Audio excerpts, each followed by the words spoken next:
जय गुरुदेवा जगत गुरुदेवा, जय गुरुदेवा जगत गुरुदेवा, जय गुरुदेवा जगत गुरुदेवा, जय गुरुदेवा जगत गुरुदेवा, जय गुरुदेवा।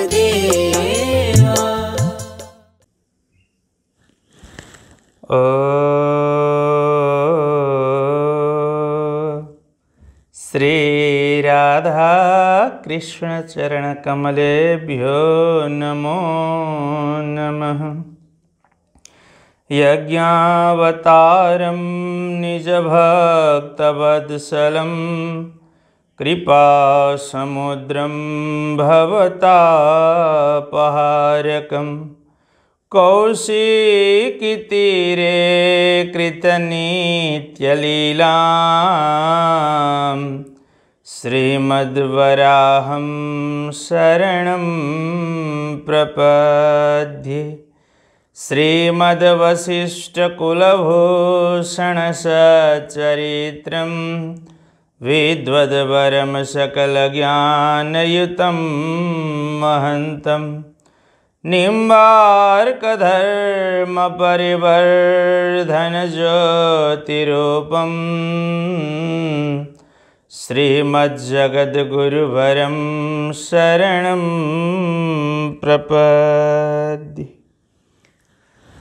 परम मंगलमय परात्पर अकारण कारण करुणावरुणालय भक्तवांछा कल्पतरु तड़ित ज्योति विरंधित पीताम्बरधारी सर्वांतर्यामी घटघट निवासी परमाराध्य भगवान श्री राधा सर्वेश्वरी युगल सरकार महाप्रभु का आदि दिव्यमय युगल चरणारविंदमा यो पांच भौतिक देहलाई समर्पण गर्दै प्रातस्मरणीय परम पूज्यपाद जगद्गुरु महाराज श्री का युगल चरणमा सतत दण्डवत नमन गर्दै आदरणीय भक्त सज्जन महानुभावहरू, हजुरहरूकै घर आँगनमा, हजुरहरूकै कोठा कोठामा, हजुरहरूकै गाउँ नगर अनि सहरमा हामी उपस्थित भइसकेका छौँ टिभी टुडे टेलिभिजनका माध्यमद्वारा कार्यक्रम जगद्गुरु सन्देश लिएर।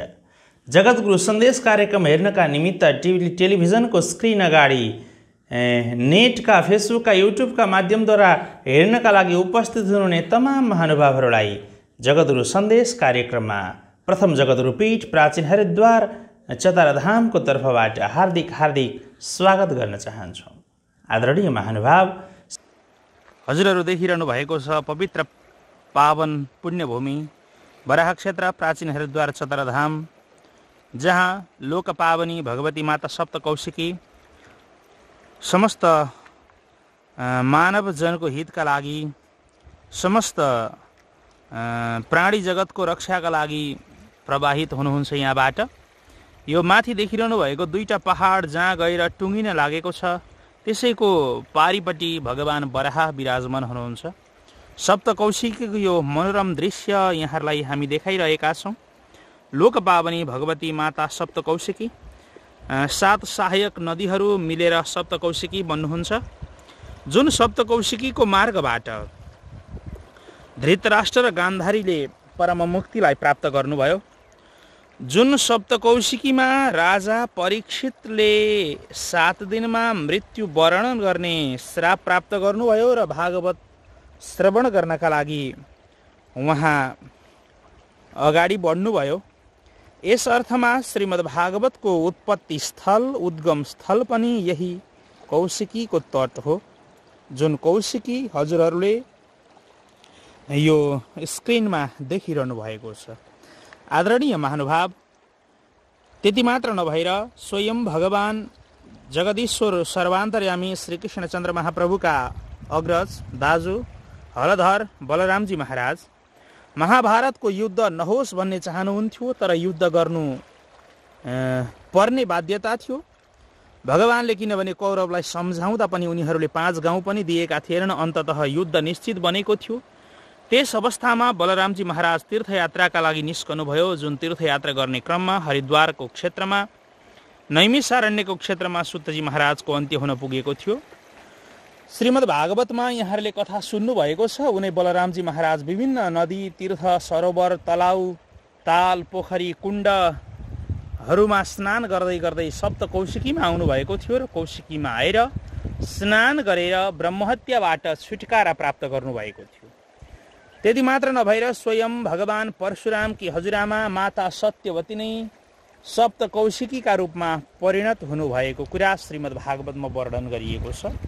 भगवती नवदुर्गा भगवतीका पसिनाहरू भगवती उमाका पसिनाहरू नै सप्तकौशिकीका रूपमा परिणत भएका हुन् भनेर पनि वर्णन गरिएको छ। यो पावन सप्तकौशिकी अत्यन्तै पुण्यदायिनी र यो कौशिकीको जल मात्र नभएर समस्त वन पाखा पर्वतहरू जडीबुटीहरूलाई प्रक्षालन गर्दै गर्दै ल्याएको यो अमृत जल हो। यो अमृत जल पान गर्नाले मात्र पनि, यस जलमा स्नान गर्नाले मात्र पनि, यस जलको स्पर्श गर्नाले मात्र पनि समस्त पापहरू नाश भएर जान्छन्। किनभने यहाँ विष्णु भगवान जगदीश्वरको पाउलाई प्रक्षालन गरेर आएकी कोका मिसिनु भएको छ। भगवान बराहको पाउलाई प्रक्षालन गरेकी सप्तकौशिकी हुनुहुन्छ। त्यसैले यो पावन सप्तकौशिकी अवश्य एकपटक आउनुहोला पावन चतरधाम र सप्तकौशिकीको स्नान, भगवान बराहको दर्शन, चतरधामको दर्शन, सन्त महापुरुषहरूको सत्सङ्ग, यो दुर्लभ कुरा यहाँहरूले यस दिव्य चतरधाममा प्राप्त गर्नुहुनेछ। आउनुहोस् श्रद्धेय महानुभावहरू, अब विलम्ब नगरिकन जगद्गुरु सन्देश कार्यक्रमको नियमित प्रस्तुति जगद्गुरु महाराज श्रीको श्री आशीर्वचनतर्फ हामी प्रवेश गर्न गइरहेका छौँ। 88 श्लोकमा भन्नुहुन्छ, निर्वाण मुक्तिम लभते कर्मभोगात् प्रमुच्यते। भगवान शालग्राम प्रभुको भक्ति गर्दा, आराधना गर्दा, स्तुति गर्दा कर्मभोगात् प्रमुच्यते। कर्मको भोगबाट मुक्ति हुन्छ। किनभने भोग त भोग्नै पर्छ। अवश्यमेव भोक्तव्यम कृता कर्म शुभाशुभम। अवश्य जीवले कर्म गरेको कर्म अवश्य शुभ अशुभ कर्म भोग्नै पर्छ। तर शालग्रामको भक्ति गरेपछि कर्म भोगात् प्रमुच्यते। ल हेर्नु कस्तो राम्रो उपाय बताइदियो शास्त्रले। शालग्राम अवश्य मेव भोक्तव्यम कृता कर्म शुभाशुभम। देवी भागवतले भनो अवश्य तिमीले गरेको सत असत कर्म भोग्नुपर्छ, पाप पुण्य भोग्नुपर्छ। तर शालग्रामको भक्ति गर्यौ भने कर्म भोगात् प्रमुच्यते। कर्मको भोगबाट उद्धार हुन्छ। कति सजिलो उपाय। भगवान शालग्राम गण्डकीमा पाइनुहुन्छ। गण्डकी नेपालमा पर्छ। त्यही गण्डकीका जलमा भगवान शालग्राम हुनुहुन्छ।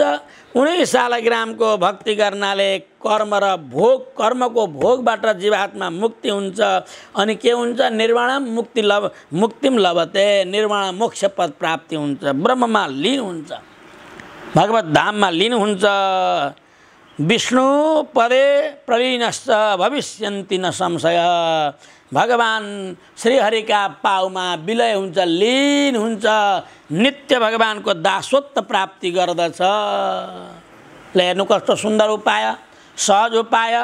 यहाँ जीवनभरि दुनियाँ शास्त्र पुराण 18 पुराण, 18 उपपुराण, 18 औपपुराण, 18 शास्त्र, 4 वेद, 108 उपनिषद, मनुस्मृति, याज्ञवल्क्य स्मृति, अनेक ग्रन्थहरू हामीले अध्ययन गऱ्यौँ। मोक्षको लागि भड्क्यौँ।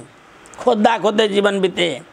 दारी जुगा सेता भए, दाँत फुक्ले, आँखा देख्न छोडियो, इन्द्रियले काम गर्न छोडे। तर हामीले मुक्तिको वस्तु प्राप्त फेला पार्न सकिनौँ। तर ए नेपाली हो कति भाग्यशाली। तिम्रै देशमा, तिम्रै राष्ट्रमा, मुस्ताङ जिल्लामा गौगिरी पर्वतबाट बग्ने नदी गण्डकीका जलमा साक्षात् परब्रह्म विराजमान हुनुहुन्छ। उनको भक्ति गर्नाले, उनको दर्शन गर्नाले तिमीलाई निर्वाण पद प्राप्ति हुन्छ, परम मोक्ष प्राप्ति हुन्छ। तिमीले कुनै कष्ट उठाउनु पर्दैन भनेर बताइदिनु भयो। र हरिमा विलिन हुन्छ। शालग्राम शिला साक्षात् शालग्राम शिला साक्षात् ब्रह्म हो, भगवान हो, परमात्मा हो, ईश्वर। सोऽपि शैलस्य तत्तीरे पुण्यदो नृणाम्। उनै परमाराध्य भगवान शालग्राम गण्डकी नदीका तटमा नित्य निवास गर्नुहुन्छ भनेर श्रीमद् देवी भागवत महापुराणको 9औं स्कन्धको 24 अध्यायमा तमाम शालग्रामको व्याख्या छ। मैले तपाईहरुलाई यो देवी भागवतमा वर्णन भएको शालग्रामको महिमा निवेदन गरेँ। अब म तपाईलाई मार्कण्डेय पुराणका एक दुईवटा श्लोक निवेदन गर्नेछु। मार्कण्डेय पुराणमा पनि शालग्रामको चर्चा आएको छ, शालग्रामको प्रशंसा। मार्कण्डेय पुराण पनि देवीकै चरित्र हो। मार्कण्डेय पुराण भनेको जहाँ सप्तशती चण्डीको व्याख्या छ। सप्तशती चण्डी यही देवी मार्कण्डेय पुराण अन्तर्गत हो, यहीँबाट निकालिएको हो। त्यो 13 अध्याय, त्यसको चरित्र यहीँभित्र वर्णन छ यही मार्कण्डेय पुराणमा। त मार्कण्डेय पुराणले पनि परमाराध्य गण्डकी नन्दन भगवान शालग्रामलाई बिर्सिन सकेन र यहाँ भनिन्छ नदीहरूको क्रममा क्षेत्रहरूको वर्णन गर्ने क्रममा यहाँ आउँछ श्लोक विपाशा देवीका चक्षुर चिराश्च गण्डकी तथा। हेर्नु, विपाशा नाम भरेकी नदी, देवीका नाम भरेकी नदी, ऋक्षु नाम भरेका नदी, गण्डकी नाम भरेकी नदी, कौशिकी नाम गरेका नदी, यस्ता नदीहरूको प्रसङ्गमा भगवान शालग्राम गण्डकी नन्दन भएर प्रकट हुनुभएको प्रसङ्ग मार्कण्डेय पुराणको 54औं अध्यायमा 54 अध्यायको 18 श्लोकमा शालग्रामको चर्चा यो मार्कण्डेय पुराणमा पनि आएको छ। अब तपाईलाई म मत्स्य पुराणको यो बृहत काया ग्रन्थ मत्स्य पुराणको अब मत्स्य पुराणको 12औं अध्याय अब 13औं अध्यायको 33 श्लोकमा हेर्नुहोस्। शालग्रामे महादेवी शिवलिङ्गे जलप्रिया। शालग्राम क्षेत्रमा भगवती दुर्गा विराजमान हुनुहुन्छ भन्ने प्रसङ्ग आएको छ। यहाँले शालग्राम क्षेत्रमा दुर्गाको निवास छ। शालग्राम तीर्थमा त्यहाँ भगवान जलप्रिया भगवान शङ्कर हुनुहुन्छ। यसकारणले मत्स्य पुराणले पनि शालग्रामको चर्चा उठाएको छ। शालग्रामे महादेवी शिवलिङ्गे जलप्रिया। काले भगवान शङ्कर जलको प्रिय भएर शालग्राम रूपमा के अरे शालग्राम क्षेत्रमा निवास गर्नुहुन्छ भनेर देवी यो मत्स्य पुराणको 12औं अध्यायमा चर्चा आएको छ। अब त्यस्तै मत्स्य पुराणको 23 अध्यायमा बडो राम्रो श्लोक छ। हिमवत् शिखरे रम्येश समाराध्य जनार्दनम लोकैश्वर्य मगाधराजः सप्तद्वीप पतिस्तदाः। हिमालयको रमणीय शिखरमा अर्थात् यो दामोदर कुण्ड मुक्ति क्षेत्रमा गएर समाराध्य जनार्दनम भगवान शालग्रामको आराधना गर्नुभयो एकजना राजाले। ल उनले लोकको ऐश्वर्य प्राप्त गर्नुभयो र सप्तद्वीप पतिस्तता तथा त्यसदेखि उहाँ 7 द्वीपको अधिपति हुनुभयो। हिमालयको शिखरमा शालग्राम क्षेत्रमा गएर उहाँले चाहिँ भगवान जनार्दन माने शालग्रामको भक्ति गर्नुभयो। शालग्रामको भक्ति गरेपछि उहाँ 7 द्वीपको अधिपति हुनुभयो। 7 द्वीपको अधिपति बनाउने क्षमता पनि हिमालय पर्वतमा विराजमान भगवान शालग्राममा रहेछ भन्ने कुरा मत्स्य पुराणले लामो चर्चा गरेको छ। मलाई यो साह्रै मन पर्यो, तपाईहरुलाई सुनाइदिए। हिमवत् शिखरे रम्ये रमणीय दामोदर कुण्डमा रमणीय मुक्ति क्षेत्रमा समाराध्यम जनार्दनम। एकजना राजाले गएर त्यहाँ भगवान जनार्दनको स्तुति गर्नुभयो, तपस्या गर्नुभयो भगवान कृष्णको। लोकैश्वर्य मगाधराजः लोकको ऐश्वर्य उनलाई प्राप्त भयो शालग्रामका प्रसादले। अनि के भयो सप्तद्वीप पतिस्तदा उनी 7 द्वीपको अधिपति भए, राजा चक्रवर्ती सम्राट भएर यसरी राजा परीक्षितले पनि शालग्राम क्षेत्रमा आएर तपस्या गरेको प्रसङ्ग यो मत्स्य पुराणमा वर्णन भएको छ। अब तपाईहरुलाई म अग्नि पुराणका श्लोक पनि सुनाउँछु। अग्नि पुराणमा धेरै चर्चा छ शालग्रामको र म तपाईहरुलाई विशेष महत्त्वपूर्ण श्लोकहरू निवेदन गर्छु, किन यो अथाह 18 पुराणमा शालग्रामको चर्चा भएको हुनाले सबै श्लोक यो भन्दै यो 6 महिनासम्म व्यतीत हुन्छ। खाले इम्पोर्टेन्ट महत्त्वपूर्ण चक्रवर्ती सम्राट परीक्षितले पनि शालग्राम क्षेत्रमा गएर भगवानको उपासना गर्नुभयो, 7 द्वीपको अधिपति हुनुभयो भन्ने प्रसङ्ग आयो। अब यहाँ यो अग्नि पुराणको 46औं अध्यायमा शालग्रामका विभिन्न लक्षण बताएको छ। धेरै श्लोक छन् यसमा। 13 श्लोकमा यसको वर्णन छ भने शालग्राम पूजा विधि लगभग यो 14 श्लोकमा 14 श्लोकमा वर्णन आएका छन्। अरू पनि फाटफुट बीचबीचमा प्रसङ्ग उपासनाका प्रकरणमा शालग्राममा नै सम्पूर्ण देवताको उपासना गर्ने प्रसङ्ग आएको छ। यहाँ भन्नुहुन्छ हयग्रीवले भन्नुहुन्छ, हयग्रीवले कोही राजालाई बताइरहनु भएको छ, शालग्रामादि मूर्तिंश्च बक्ष्यम भुक्ति मुक्तिदाः वासुदेवसित द्वारी। अब भगवान शालग्रामका अनन्त मूर्तिहरू हुन्छन्। शालग्रामादि मूर्तिंश्च बक्ष्यम भुक्ति मुक्तिदाः। भुक्ति भनेको संसार, घर छोरा छोरी धन सम्पत्ति, यो बिल्डिङ घर सुख वैभव सांसारिक माइक वस्तु प्राप्त हुनेलाई भुक्ति भनिन्छ। मायाद्वारा निर्मित भएको जगत प्राप्त हुनु भुक्ति हो र मायादेखि परतिरको वस्तु पाउनु मुक्ति हो। यसकारणले मायाबद्ध जीवले चाहन्छ के कि भुक्ति, भोग गर्न पाइयो, सुख गर्न पाइयो, नाम कमियो, सबैले जय जय भनुन्, सबैले फुलमा लगाइदिउन्, ठुलो ठुलो नेता हुन पाइयो, ठगी भए पनि ठुल्ठुला घर बनाउन पाइयो, राम्रा चिप्ला गाडी चढ्न पाइयो। भुक्तिको कामना गर्छन् संसारका मनुष्यले। त्यो कुरो पनि शालग्रामद्वारा प्राप्ति हुन्छ अरे। ल हेर्नुहोस्, शालग्रामादि मूर्तिंश्च बक्ष्यम भुक्ति मुक्तिदाः। भोग पनि दिने मुक्ति पनि दिने म शालग्रामको महिमा तपाईँलाई बताउँछु। अब शालग्राम कति प्रकारका हुन्छन् भन्दा 24 प्रकारका हुन्छन्। यिनका नाम के हुन् त भन्दा पहिलो शालग्रामको नाम हो वासुदेव, दोस्रो शालग्रामको नाम हो शङ्कर्षण, तेस्रो शालग्रामको नाम हो प्रद्युम्न, अर्का शालग्रामको नाम हो अनिरुद्ध, अर्का शालग्रामको नाम हो कृष्ण, अर्का शालग्रामको नाम हो नारायण, अर्का शालग्रामको नाम हो परमेष्टि, अर्का शालग्रामको नाम हो विष्णु, अर्का शालग्रामको नाम हो नृसिंह, अर्का शालग्रामको नाम हो कपिल, अर्का शालग्रामको नाम हो बराहा, अर्को शालग्रामको नाम हो कुर्म, अर्का शालग्रामको नाम हो हयग्रीव, अर्का शालग्रामको नाम हो वैकुण्ठ।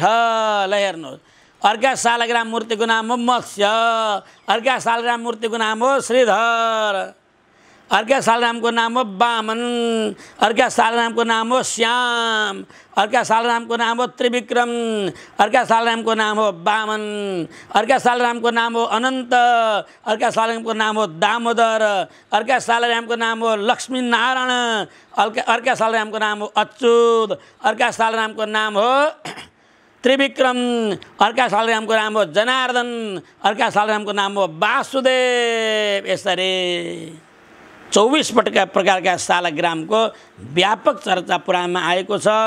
र 12 नृसिंहस्य वामनस्य च मुक्तये, त्यसमा पनि बराह मूर्ति शालग्राम, नृसिंह मूर्ति शालग्राम, वामन मूर्ति शालग्राम, यी 3टा चक्रले युक्त भएका हुन्छन्। यिनको पूजा गर्नाले मुक्ति प्राप्ति हुन्छ। बराह स्वरूप शालग्राम, हामी त बराह क्षेत्रमा बस्छौँ। अनि अर्को नृसिंह स्वरूप शालग्राम, अर्को वामन स्वरूप शालग्रामको पूजाले जीवात्माले मुक्ति प्राप्ति गर्दछ। चक्रादीनां त्रयाणां च शालग्रामार्चनं शृणु। यिनमा चाहिँ चक्र भएका विशेष महत्त्व बताउनुहुन्छ। शालग्रामादि चक्राङ्क पूजा सिद्धै वदामि ते। चक्राङ्कित शालग्राम छन् अलिक विशेष पुण्य प्राप्ति हुन्छ। त्रिविधा स्यात् धरे पूजा काम्या काम्यो भयात्मिका। शालग्रामका 3 प्रकारका पूजा हुन्छन्। एउटा काम्य पूजा, एउटा अकाम्य पूजा, एउटा उभयात्मिका पूजा भनिन्छ।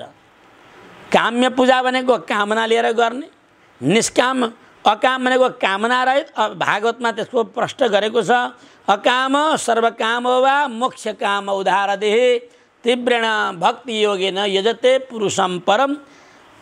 चाहे कामनाले गरोस्, चाहे कामना रहित गरोस्, चाहे उभयात्मिका, कामना पनि होस् कामना पनि नहोस्, दुईटै पक्ष, उभय भनेको दुईटै पक्षलाई लिएर गरे पनि सालग्राम मोक्ष प्रदायक हुनुहुन्छ भएर यो पुराणले पनि सालग्रामको धेरै चर्चा गरेको छ। अब 24 प्रकारका मूर्तिका लक्षणहरू यसमा अगाडि आएका छन्।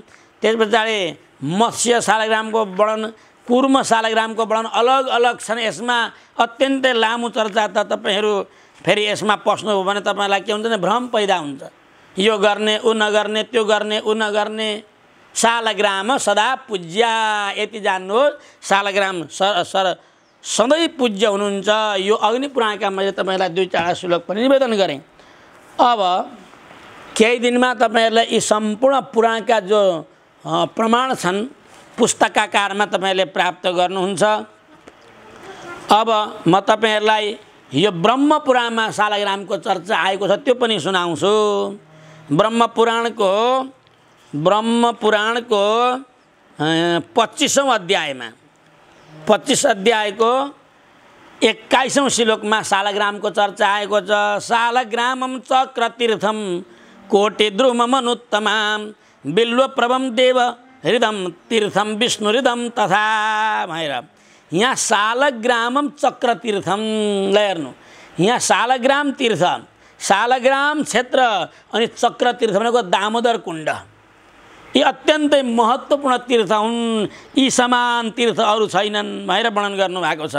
छायारोहणमेव च, अनि यो रुकुममा छाया क्षेत्र छ त्यसको पनि व्यापक चर्चा आएको छ। अनि स्नान दण्डम प्रयागम च गुह्यम विष्णुपदम तथा, विष्णुपद माने बराक क्षेत्रको समीपमा रहेको विष्णु तीर्थ अथवा विष्णु पादुकाको पनि व्यापक चर्चा यो ब्रह्मपुराणमा आएको छ।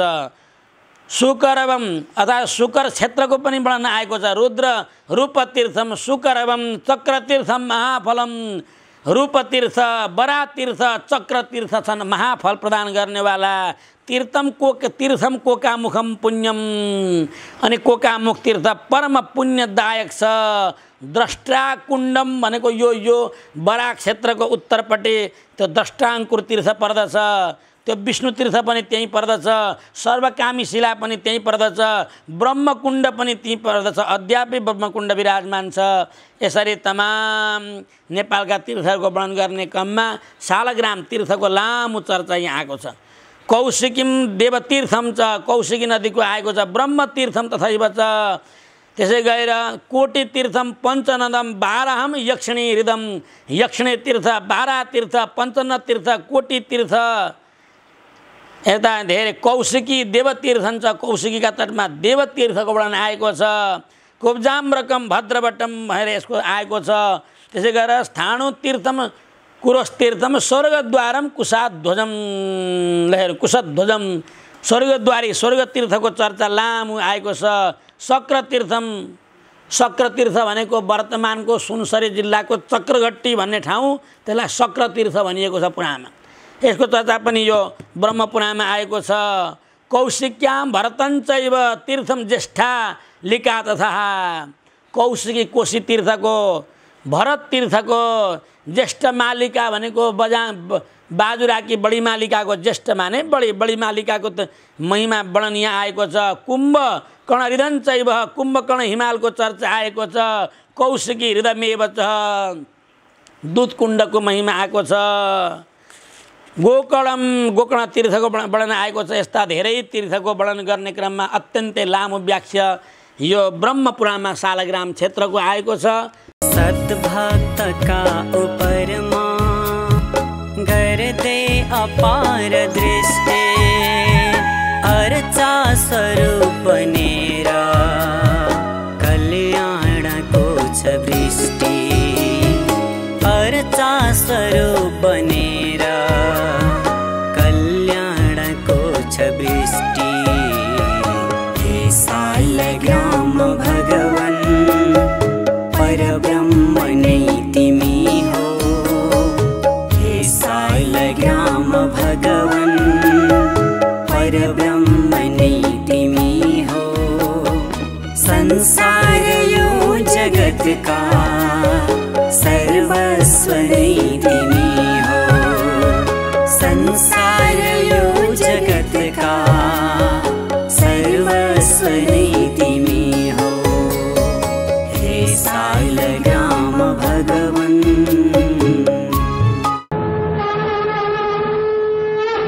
श्रद्धेय महानुभावहरू, पक्कै पनि यो दिव्य प्रवचनलाई हेरेर आनन्दित हुनुभयो होला, खुसी हुनुभयो होला, हर्षित हुनुभयो होला। त उनै सर्वेश्वर शालग्राम भगवानको पावन महिमा आगामी दिनहरूमा पनि हजुरहरूले श्रवण गर्न पाउनुहुने नै छ। त्यस्तै गरी जगद्गुरु नेपाल सञ्चार केन्द्रको फेसबुक पेज र युट्युब च्यानलमा पनि हेर्न नबिर्सनुहोला। यिनै भनाइहरू राख्दै सबैको दिन शुभ बितोस्, सबैमा शुभ दिन।